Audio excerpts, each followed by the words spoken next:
قرآن مجید نے ارشاد فرمایا ہے کہ بے شک جو اللہ کے ولی ہیں انہیں نہ کوئی خوف ہوگا اور نہ وہ کبھی غمگین ہوں گے۔ الا ان اولیاء اللہ لا خوف علیہم ولا هم یحزنون، بے شک جو اللہ کے ولی۔ ہمارے ہاں نا لوگوں کے ذہنوں میں جب سے جدت آئی ہے نا تو کچھ ایسی چیزیں تھیں جنہیں ماننا ضروری تھا، وہاں بھی لوگوں نے انکار کرنا شروع کر دیا۔ قرآن پاک نے نا درجنوں جگہ پہ اولیاء اللہ کا ذکر کیا ہے۔ اگر دنیا میں کوئی بندہ ٹھیک ہے ہی نہیں تو ولی کدھر گئے؟ یہ کون ہے جن کی قرآن بار بار بات کر رہا ہے؟ یہ کون ہے جن کو قرآن کہہ رہا ہے ان کو نہ کوئی خوف ہوگا نہ غمگین ہوں گے؟ یہ کون ہے جن کے بارے میں قرآن کہہ رہا ہے یا ایھا الذین آمنوا اتقوا اللہ وکونوا مع الصادقین، سچے لوگوں کے پاس بیٹھو؟ اگر ہے ہی کوئی نہیں دنیا میں۔ ہم لوگ اپنی چھوٹی چھوٹی عقل کے دائرے میں بڑی بڑی چیزیں سما کے رکھنا چاہتے ہیں۔ اس امت میں جو اللہ نے اس امت کو کمال دیا ہے اس میں ایک کمال یہ ہے کہ اس امت میں اللہ کے ولی ہمیشہ موجود رہے، ہمیشہ۔ یہ بات لکھ لیں، یہ بات لکھ لیں۔ یہ الگ بات ہے کہ پروفیسر کا بیٹا بھی کئی دفعہ ان پڑھ رہ جاتا ہے، باقی سارے لوگ آ کے اس سے فیض یاب ہو جاتے ہیں، وہ کہتا ہے مجھے پتہ ہے ابے کا ابا کیا ہے۔ یہ بات الگ ہے۔ کئی دفعہ بڑے بڑے لوگ محدثین کے بیٹے ان پڑھ رہ جاتے ہیں اس لیے کہ سمجھ ہی نہیں پاتے چیزوں کو۔ اللہ کے ولی ہمیشہ تھے اور ہمیشہ رہیں گے، اور دین کو کسی بندے کی ضرورت نہیں ہے، دین کسی کا محتاج نہیں، لیکن اللہ نے بندوں کی ڈیوٹی لگائی ہے کہ دین کے چمن میں کوئی جڑی بوٹی آ جائے تو بندے ہی اسے کاٹتے ہیں، دین کے چمن کی آبیاری بندے ہی کرتے ہیں، بندے ہی بیج لگاتے ہیں، بندے ہی اس فصل کو پانی دیتے ہیں۔ یہ ڈیوٹیاں ساری اللہ کے بندے ہی کرتے ہیں، یہ پکی بات ہے، اس میں کوئی اختلاف کیا جا سکتا۔ حضرت غوث پاک جیلانی شیخ عبد القادر رضی اللہ تعالیٰ غوث اعظم درمیان اولیاء چو محمد درمیان انبیاء، غوث اعظم کا ولیوں میں وہی مقام ہے جو نبیوں میں رسول کریم کا مقام ہے۔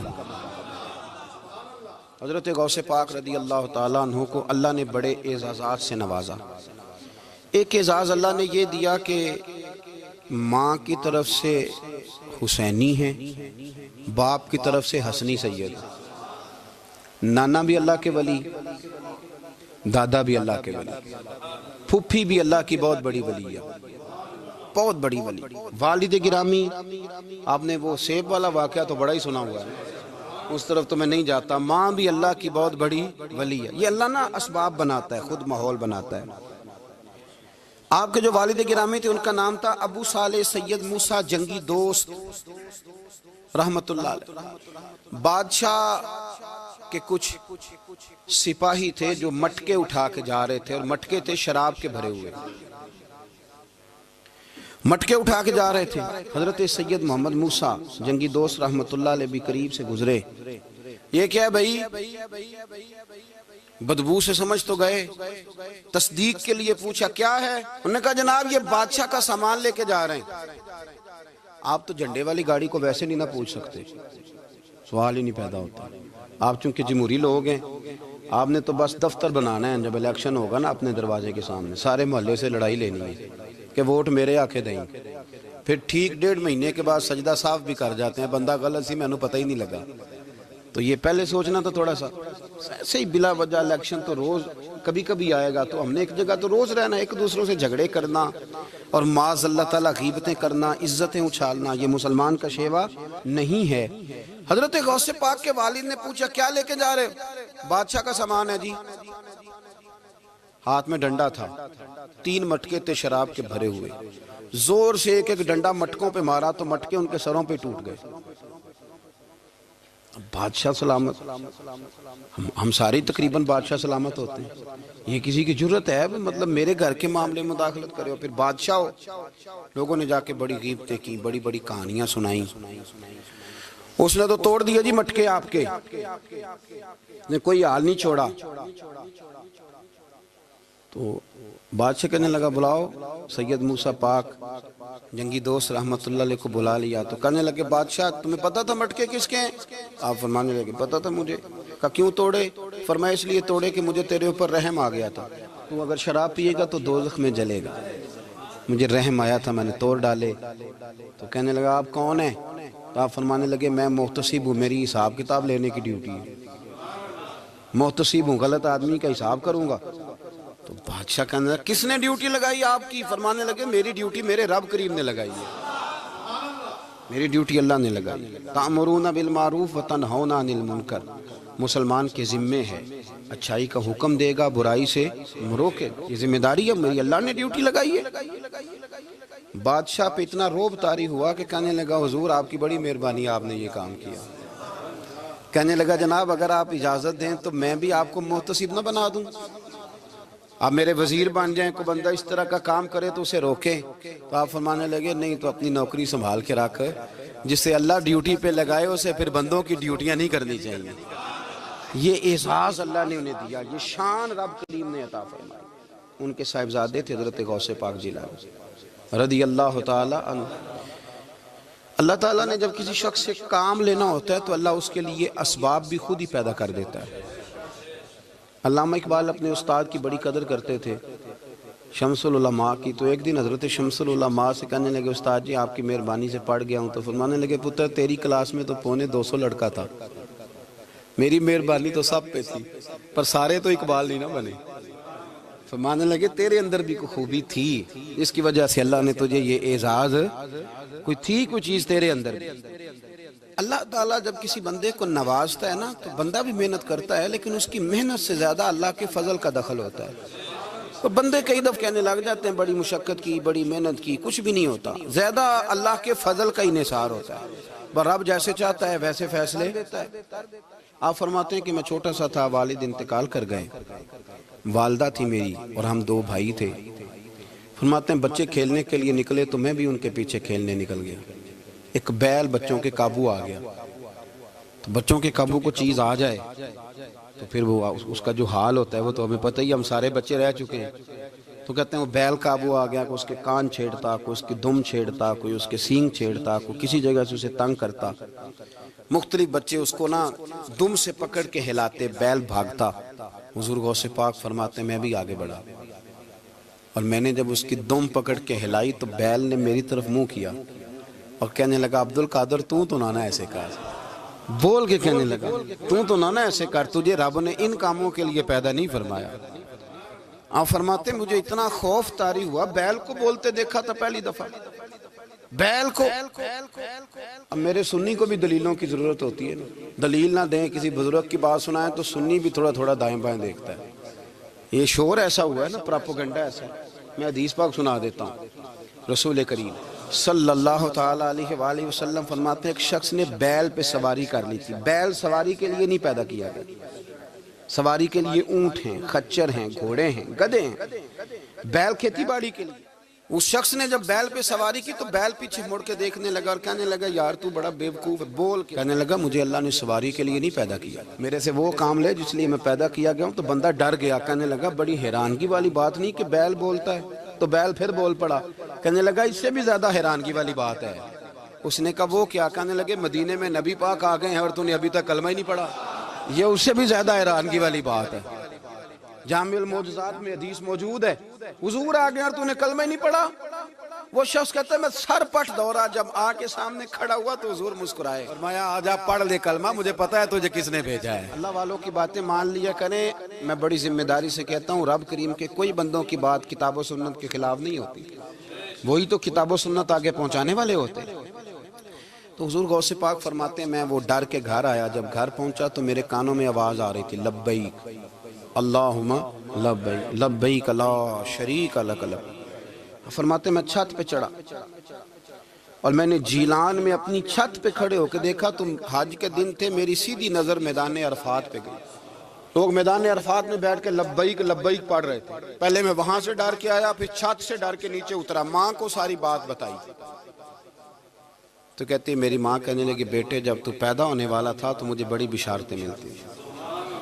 فرماتے ہیں ماں نے نا کھولا بکسا صندوق تو 80 دینار نکالے، فرمایا پتر تم 2 بھائی ہو اور تمہارا باپ کل جاگیر 80 دینار چھوڑ گیا، 80 40 تمہارے 40 تمہارے بھائی کے۔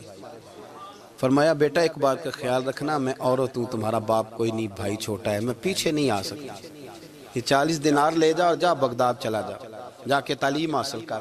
بیٹے میں پہنچ نہیں سکتی، خیال رکھنا. غوث پاک فرماتے ہیں 12 سال میں نے تعلیم حاصل کی یارو، میں نے پتے بھی کھائے، اور خود آپ کا فرمان موجود ہے. فرماتے ہیں ایسی سختیاں بھی دیکھیں، ایسی سختیاں بھی دیکھیں کہ پتھروں اور پہاڑوں پہ گزرتی تو شاید پگھل جاتے، لیکن میں نے اپنے نبی کا دین پڑھا. اب تو پیر کے گھر میں جو پیدا ہوتا ہے وہ علم لدنی والا ہوتا ہے.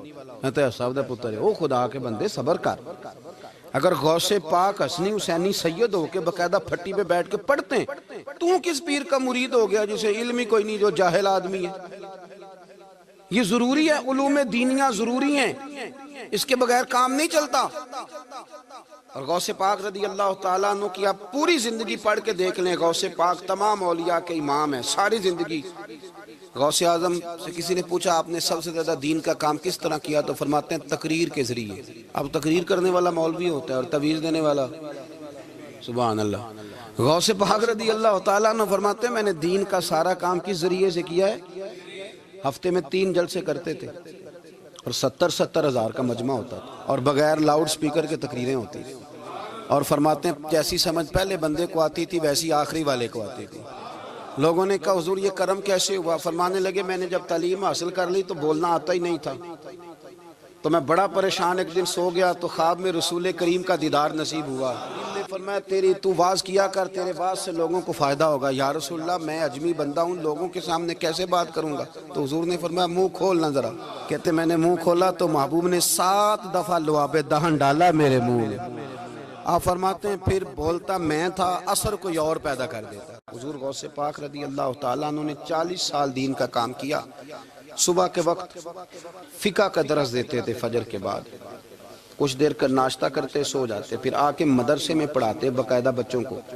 غوث پاک رضی اللہ تعالیٰ عنہ کی سیرت پر آپ ساری کتابیں پڑھ لیں، ساری کتابیں لو. میں نے بھی بڑا ہی دعویٰ کر دیا، یعنی ساری کتابیں جتنی اب تک چھپی ہوئی ساری پڑھ لو، کہیں نہیں ملے گا کہ ہم غوث پاک کے آستانے پہ گئے. غوث پاک کسی بندے نے یہ نہیں کہا ہم غوث پاک کے آستانے پہ گئے، غوث پاک کے دربار پہ گئے. سب نے یہی لکھا ہے کہ ہم حضور غوث پاک کے مدرسے میں گئے. ہمارے نا مدرسوں میں سبق تقسیم ہوتے ہیں، سال جب شروع ہوتا ہے نا تو سبق تقسیم ہوتے ہیں. ہمارے مدرسے میں بھی تقسیم کرتے ہیں ہمارے مولانا. آپ حدیث پاک پڑھائیں گے، فلانا استاد منطق پڑھائے گا، فلانا فلسفہ پڑھائے گا، فلانا یہ سبق تقسیم ہوتا ہے، فلانا قرآن، فلانا حدیث، فلانا فقہ. تو غوث اعظم کے مدرسے کے جو ناظم تعلیمات تھے وہ کہنے لگے حضور سبق بانٹنا ہے تو آپ کو کون کون سے سبق دے دیں، کون کون سا پیریڈ پڑھائیں گے؟ تو آپ فرمانے لگے نہیں پیریڈ رہنے دو. حضور پھر فرمایا اس طرح کرو لائق بچے تم رکھ لو اور نلائق سارے مجھے دے دو، میں جانوں اور نلائق جانے، نلائق سارے میرے. غوث پاک رضی اللہ تعالیٰ نلائق سارے رکھ لیے، کند ذہن. اور حضور غوث پاک ان کو اسباق پڑھایا کرتے، ان پر محنت کرتے. فجر کے بعد فقہ کا درس، 10 بجے مدرسے کی کلاس، زور کے بعد حدیث پاک کا درس، مغرب کے بعد تفسیر بیان کرتے. بانج علموں جو کرے فقیری وہ کافر مرے دیوانہ. اور عشاء کی نماز کے بعد ہفتے میں 3 جلسوں سے خطاب. اور یہ سارے کام کر کے نا تو پھر بھی غوث اعظم جب دنیا چلی جاتی تو وضو کر کے مصلی پہ بیٹھ جاتے. اور 40 سال بیت گئے، ساری رات اللہ کی بارگاہ میں عبادت کرتے. 40 سال حضور غوث پاک کو اللہ نے بڑا اعزاز دیا، کتابیں لکھی، ڈیوٹی کی، محنت کی، کوشش کی پوری دنیا میں. میں پہلے بھی بتا چکا ہوں پھر بتاتا ہوں، یہ جو صلاح الدین ایوبی کا بہت نام لیتے ہیں نا، بہت بڑے مجاہد تھے. صلاح الدین ایوبی کے ساتھ 70,000 کی فوج تھی، سارے کے سارے غوث پاک کے مرید تھے. صلاح الدین ایوبی نے حضور غوث پاک کی زیارت نہیں کی پر تعلیم غوث پاک کے مدرسے میں حاصل کی. اس کو بڑا شوق ہو نا کتابیں دیکھنے کا، وہ میرے پاس آئے، میں دکھاؤں گا انشاءاللہ. صلاح الدین ایوبی حضور غوث پاک کے مدرسے کا طالب علم ہے. یہ آپ کے ملک میں 2-3 دن سے رٹا چل رہا ہے، وکیلوں کا، ڈاکٹروں کا، کل سے یونیورسٹی کا بھی چل گیا ہے. یہ لڑائی کسی مولوی 2 گروپوں میں ہوئی ہوتی نا، چلو نام بولو، میں نے پتہ ہے اگلی گل دا بھی، کسی مولویوں کے 2 مدرسوں میں ہوتی نا تو جو طوفان اٹھنا تھا نا ہر چوک میں، مولوی لڑاندے بڑا نہیں. یہ بڑی میں نے دعوت دی تھی پرسوں، میں نے کہا جب وکیل مکمل تعلیم کر لینا اسے 2 سال مدرسے میں لاؤ. ہم اسے سکھائیں گے اٹھنا کیسے ہے بیٹھنا کیسے ہے. ان کو لاؤ. اس لیے کہ ہم اپنی بات نہیں بتائیں گے, ہم بتائیں گے محمد عربی کی باتیں صلی اللہ علیہ. مہربانی کرو, مجھے کوئی شکوہ نہیں ان سے, کوئی کسی قسم کا. اس لیے کہ ہمارے ملک میں نا احتجاج کا کلچر پروموٹ کیا گیا ہے, ہم نے یہ ماحول بنا کے دیا ہے سڑک بلاک کرنے کا. یہ ہمارے قریب ایک گاؤں ہے تو روز ڈکیتیاں ہوتی تھی, بچہ بھی قتل, پولیس والے سنتے ہی نہیں تھے. ان بیچاروں نے روڈ بلاک کیا تو سب صحیح ہو گیا, اسی وقت سارا کچھ ہو گیا. اب پہرے داری بھی لگتی ہے, اب جناب چوکیاں بھی قائم ہو گئی, سب کچھ ہو رہا ہے. مزاج بنا دیا ہم نے. یہ عدم برداشت ہے, یہ کلچر خطرناک ہے, یہ کلچر تباہ کرے. وکیل کوئی غیر نہیں, ہمارے اپنے بھائی ہیں. کون ہے وہ ڈاکٹر, کون ہے ہمارے اپنے. یہ جو بچے یونیورسٹی میں لڑے کون ہے ہمارے اپنے.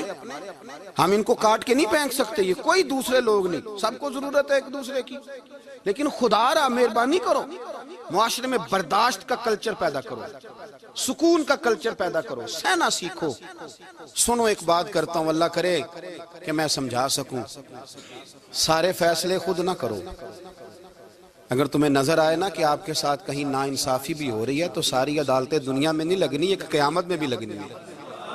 ہاں امام حسن کو زہر دے دیا گیا تو امام حسین کہنے لگے بھائی بتاؤ کس نے دیا ہے. فرمایا حسین اگر وہ نہیں جس پر مجھے شک ہے تو میں کسی آدمی کا بلا وجہ تمہیں نام کیوں بتا دوں. کب پھر بھائی آپ اشارہ تو نہیں بتا دیں. تو فرمایا حسین اگر وہی ہے نا جس پر مجھے شک ہے تو پھر بھی میں نے فیصلہ اپنے رب پہ چھوڑ دیا. فرمایا میرے رب سے زیادہ بہتر فیصلے کرنے والا کوئی موجود. کچھ فیصلے اللہ پہ چھوڑ دو, آپ یقین کریں آپ کو بڑا ہی مزہ آئے گا, آپ کو سکون آئے گا زندگی میں. کچھ فیصلے اللہ پہ چھوڑو, برداشت کا کلچر پروموٹ کریں اس وطن کے اندر. یہ بڑا پیارا ملک ہے, اس میں برداشت کا کلچر پیدا کریں. وکیل کو ہر وقت ڈاکٹر کی ضرورت ہے, ڈاکٹر کو ہر وقت وکیل کی ضرورت ہے. ہم ایک دوسرے کے بغیر دیکھیں نا, میں نے آئین بھی رکھا ہوا ہے پاکستان کا, لیکن اس کے باوجود کو مسئلہ بن جائے تو میں کسی وکیل صاحب کو فون کرتا ہوں, میرے دوست ہے, میں پوچھتا ہوں کہ یار یہ مسئلہ ہے اس کا کیا حل ہے. ہم مل کے رہتے ہیں معاشرے میں. برداشت کے کلچر کو پروموٹ کریں, پیار کریں, محبت بانٹیں. یہ وطن ہے, اس کو مل کے سنواریں گے تو انشاءاللہ تعالی یہ رسول اللہ کے دین کا قلعہ بنے گا بڑا مضبوط. اس سے پیار کریں. مثبت غلط بات ہے تو اس کو آپ سمجھائیں, اس پر تبلیغ کریں, لیکن یہ نہ کریں کہ آپ عدم برداشت کا ماحول پیدا کریں. حضور غوث پاک رضی اللہ تعالیٰ عنہ دین کا کام. ایک بات, اللہ والوں کے پاس لوگ دعاؤں کے لیے جاتے ہیں. کیوں جاتے ہیں سنو. میرے ساتھ ایک شخص رہتا ہے, صبح سے شام تک میری ڈیوٹی کرتا ہے, نوکری کرتا ہے, خدمت کرتا ہے, گاڑی چلاتا ہے, یہ کرتا ہے وہ کرتا ہے. ایک صاحب ہیں جو 3 سال کے بعد ملتے ہیں. پھر وہ جو 3 سال کے بعد ملتے ہیں وہ شکوہ کرتے ہیں کہ پیر صاحب اس کی بات زیادہ مانتے ہیں. تو پیر صاحب اب کدھر جائیں, یہ سارا دن پیر صاحب کی مانتا ہے. نہیں سمجھ آ رہی ہے آپ کو بات؟ یہ مزاج ہے نا جی. ایک بندہ سارا دن دنیا داری کرے, مال کمائے, پتہ نہیں جھوٹ بولے, بڑا کچھ کرے, اور ایک اللہ کا ولی جو اپنا بنائے کچھ نہ, سارا دن رسول اللہ کی باتیں کرے, سارا دن اللہ کے دین کی خدمت کرے.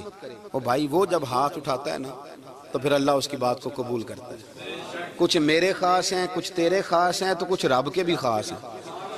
اور اس پر بھی میں پہلے آیت پڑھ لوں گا تاکہ دلیل مضبوط ہو جائے.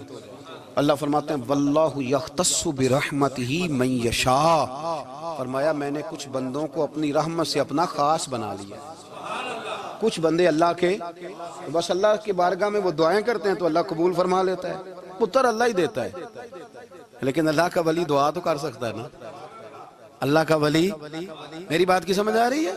بیٹا کون دیتا ہے؟ اللہ. حضرت محدث اعظم رحمۃ اللہ علیہ کے پاس ایک شخص نے آ کے کہا جی ولی اللہ بیٹا دے سکتا ہے؟ آپ فرمانے لگے ولی اللہ اللہ سے ملا سکتا ہے؟ جی وہ تو ہے ہی ولی اللہ, تو اس نے ملا دینا ہے. تو فرمایا جو اللہ سے ملا دے بیٹا تو چھوٹی سی بات ہے. تو دیکھ نہ کہ جو اللہ تک تجھے لے گیا تو پھر پتر پیچھے رہ گیا. لیکن بیٹا دیتا کون ہے؟ بول کے بتائیں, بول کے. اللہ دیتا ہے. دعا کون کرتا ہے؟